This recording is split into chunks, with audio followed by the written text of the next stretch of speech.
देखिए क्या करता है। सबसे सबसे पहला क्वेश्चन क्या करता है, ठीक है। चलिए सबसे पहला क्वेश्चन, पहले इसको वो बड़ा कर लें। चलिए सबसे पहला क्वेश्चन देखिएगा, कहता है कि यूरोप का मरीज किसे कहते हैं। बताइए जल्दी से, यूरोप का मरीज किसे कहा जाता है। तो इसका राइट आंसर होगा किसे, तुर्की को यूरोप का मरीज कहा जाता है।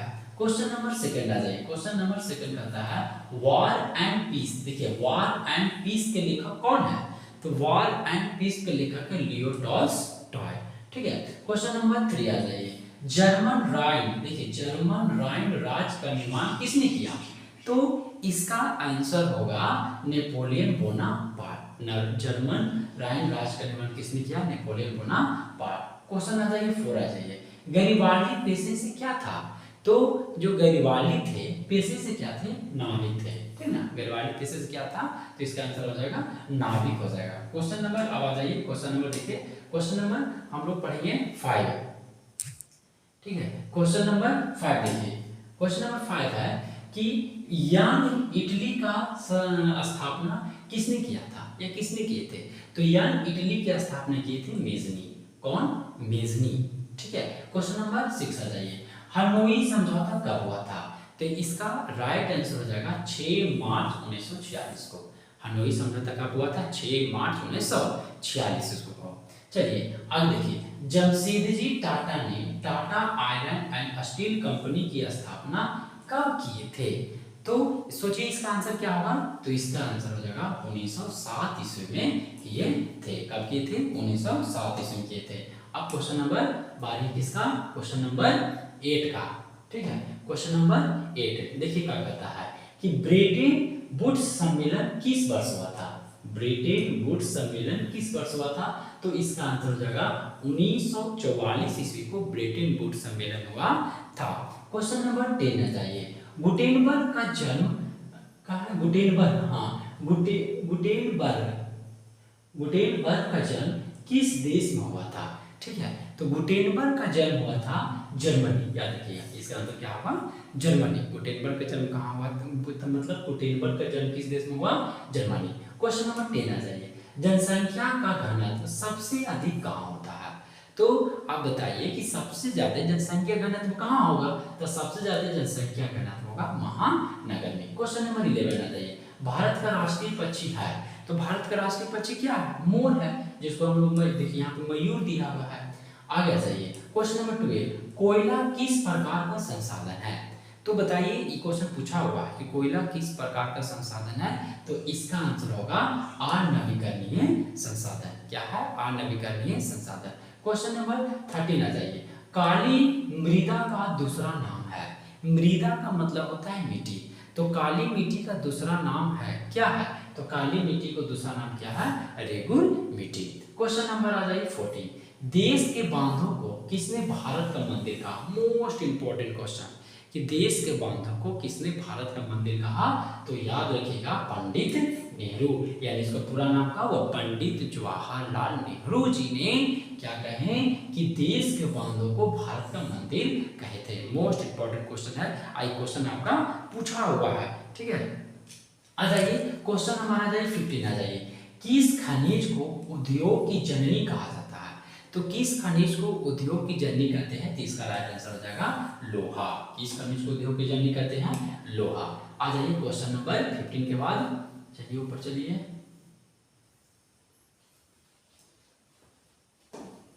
चलिए 15 के बाद क्वेश्चन नंबर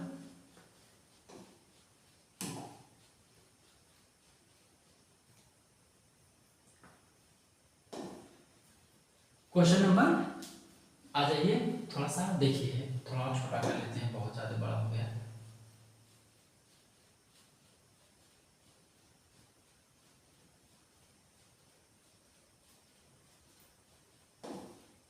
चलिए क्वेश्चन है, अबरक का सबसे बड़ा उत्पादक राज्य है, ठीक है। तो अबरक का सबसे बड़ा उत्पादक राज्य है झारखंड। सुनिए थोड़ा सा बात बता रहे हैं, पॉइंट बता रहे हैं, ये थोड़ा सा पुराना है सेट, ठीक है, आपका पुराना सेट है।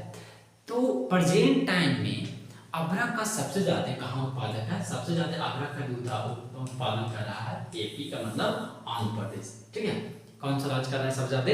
आंध्र प्रदेश। क्वेश्चन नंबर आ जाइए 17। एशिया का सबसे बड़ा परमाणु विद्युत गृह है, तो एशिया का सबसे बड़ा परमाणु विद्युत गृह कौन है? तारापुर। Question number 89। निम्नलिखित में से खरीफ फसल कौन सा है? बताइए जल्दी से। खरीफ फसल, इसका आंसर हो जाएगा चावल। ठीक है, क्वेश्चन नंबर 90। संजय गांधी जैविक उद्यान बिहार के किस राज्य में है? तो यहाँ पे किस नगर में स्थित है? तो इसका आंसर हो जाएगा पटना। ठीक है, आ जाइए। ग्रांड ट्रंक रोड का राष्ट्रीय राजमार्ग संख्या है कितना? 2 में है।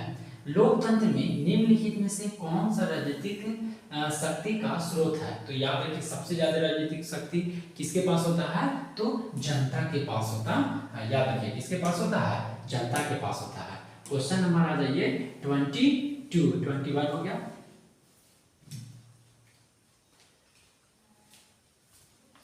चलिए क्वेश्चन देखिए, क्या बोले कि ताड़ी विरोधी आंदोलन निम्नलिखित में से किस प्रांत से शुरू हुआ? तो याद रखिए, इसका आंसर होगा आंध्र प्रदेश। अगला क्वेश्चन है, श्रीलंका कब आजाद हुआ? तो श्रीलंका आजाद हुआ 1948 ईस्वी में। क्वेश्चन देखिए कि सूचना की स्वतंत्रता विधेयक कब पारित हुआ? तो देखिए, पारित हुआ था 2002 में, लेकिन लागू कब हुआ? लागू हुआ 2005 में। ठीक है, किस राज्य? कहाँ? राजस्थान में। ठीक है ना, राजस्थान सबसे पहले कहाँ लागू हुआ? राजस्थान में। ठीक है, अब जाइए क्वेश्चन नंबर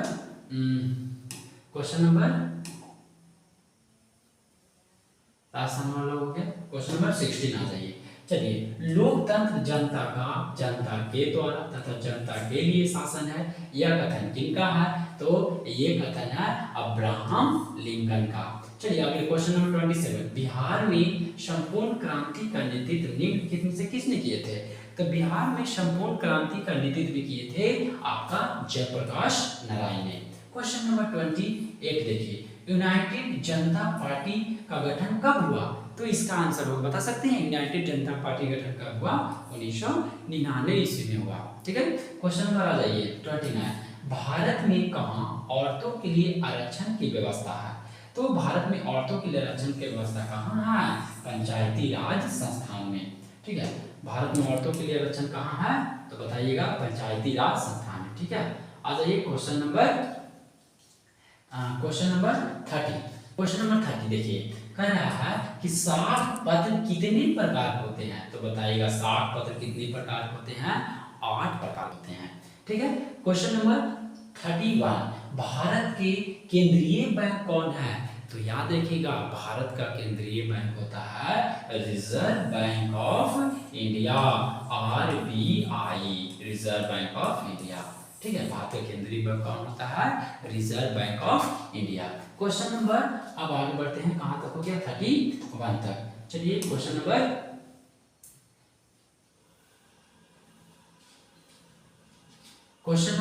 32 देखिए। 32 देखिए, इनमें से कौन बीमारू राज्य नहीं है? तो इसका आंसर हो जाएगा कर्नाटक। ठीक है, अगला क्वेश्चन, राष्ट्रीय उपभोक्ता का हेल्पलाइन नंबर कितना है? तो देखिए 2011 या 4000, इसका आंसर बी होगा। जवाहर रोजगार योजना कब शुरू किया गया था? तो 1989 में। कब शुरू किया गया था? 1989 में।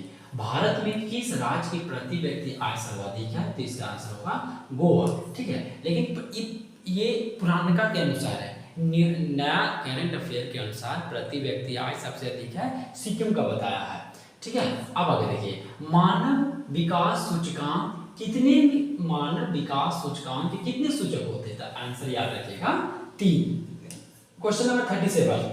इनमें से यानी कौन सी सेवा गैर सरकारी है? तो इसका आंसर क्या होगा? मॉल होगा। कौन सा होगा? मॉल होगा। Question number 38। मनरेगा के अंतर्गत ग्रामीण मजदूरों को साल में कम से कम कितने दिनों के लिए रोजगार देने की व्यवस्था है? तो इसका आंसर हो जाएगा 100। ठीक है, आज 39। बिहार का कौन सा क्षेत्र बाढ़ग्रस्त क्षेत्र है? तो याद रखिएगा, उत्तरी बिहार में सबसे ज्यादा बाढ़ होता है, बाढ़ग्रस्त क्षेत्र है। इनमें से कौन प्राकृतिक आपदा नहीं है? तो बताइए कि इनमें से प्राकृतिक आपदा नहीं है, तो इसका आंसर क्या हो जाएगा? आतंकवाद हो जाएगा।